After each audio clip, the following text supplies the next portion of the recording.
গত 5 আগস্ট ছাত্র জনতার যে অভ্যুত্থান সংগঠিত হয়েছে তারও 2 দিন আগে আমাদের বৈষম্য বিরোধী ছাত্র আন্দোলনের অন্যতম সমন্বয়ক জনাব নাহিদ ইসলাম যে এক দফা ঘোষণা করেছিলেন যে ফ্যাসিবাদী ব্যবস্থার পূর্ণাঙ্গ বিলোপ এবং নতুন রাজনৈতিক বন্দোবস্ত।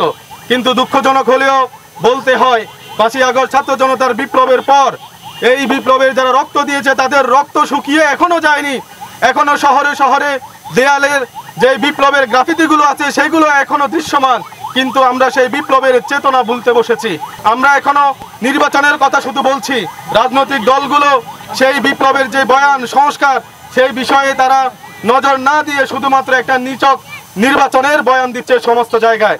আমরা আপনাদেরকে স্পষ্টভাবে বলে দিতে চাই, যদি শুধুমাত্র নির্বাচনের জন্য এই 2000 শহীদ তারা রক্ত দিত তাহলে 14 এর নির্বাচনের তারা রক্ত দিত, 18 এর নৈশ নির্বাচনেও তারা রক্ত দিত এবং 2023 সালের যে ডামি ইলেকশন হয়েছে সেখানেও তারা রক্ত দিত। কাজেই যেহেতু তারা রক্ত দেয় নাই শুধুমাত্র এই 2000 শহীদ শুধুমাত্র একটা নির্বাচনের জন্য, শুধুমাত্র একটা বৃহত্তর দলকে ক্ষমতায় আনার জন্য জীবন দেয়নি, তারা এই বাংলাদেশের কাঠামোগত পরিবর্তনের জন্য, গুণগত পরিবর্তনের জন্য, প্রত্যেকটা সাংবিধানিক এবং রাষ্ট্রীয় প্রতিষ্ঠানগুলোর যৌক্তিক সংস্কারের জন্য তারা রক্ত দিয়েছে। এই বাংলাদেশ যদি আমরা বিনির্মাণ করতে না পারি তাহলে আগামী দিনে আমাদের ছাত্র সমাজ, আমাদের সন্তানেরা আবারও রক্ত দিতে হবে, আবারও আমাদেরকে রাজপথে নেমে আসতে হবে, কিন্তু আমরা সেটা আর চাই না। এই বিপ্লবের মধ্য দিয়ে যে নতুন বাংলাদেশ গড়ার যে সম্ভাবনা তৈরি হয়েছে সেটাকে আমাদেরকে দায়িত্ব নিয়েই প্রত্যেকটা শ্রেণী পেশার মানুষকে এই বাংলাদেশ বিনির্মাণের জন্য আমাদেরকে প্রচেষ্টা অব্যাহত রাখতে হবে। তারই ধারাবাহিকতার আলোকে আমরা 31শে ডিসেম্বর শহীদ মিনার থেকে যে প্রোক্লেমেশনের দাবি আমরা উত্থাপন করেছি, সরকারকে সাধুবাদ জানাই। সরকার বলেছে প্রত্যেকটা রাজনৈতিক দলের অংশীজনদের সাথে আলোচনা করে সবার ঐক্যমতের ভিত্তিতে জুলাই প্রোক্লেমেশন তারা প্রজ্ঞাপন জারি করবে। কিন্তু দুঃখজনক হলেও সত্য, আজকে 8 তারিখ কিন্তু তাদের কোনো ধরনের দায়িত্ব 3টি কর্মসূচি ঘোষণা করা হয়েছে। প্রত্যেকটা জেলা উপজেলা বিভাগে গণসংযোগ, সমাবেশ এবং প্রচারপত্র বিতরণ, তার মধ্য দিয়ে আমরা বাংলাদেশের আপামর জনতাকে এই সংস্কারের জন্য এবং এই জুলাই প্রোক্লেমেশনের পক্ষে জনমত তৈরি করে আমরা তাদেরকে বাধ্য করব।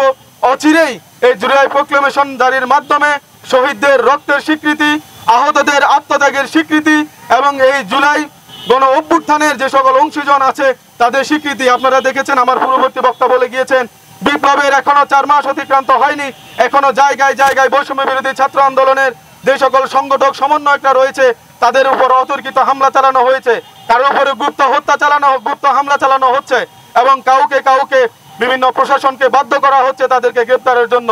সুতরাং এই জুলাই গণ অভ্যুত্থানের যদি আনুষ্ঠানিক স্বীকৃতি না হয় আমরা এই বিপ্লবকে ব্যাহত হওয়ার ষড়যন্ত্র দেখতে পাচ্ছি।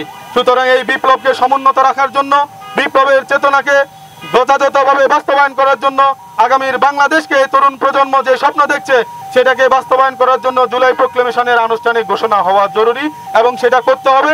সেই লক্ষ্যে আমাদের এই কর্মসূচি।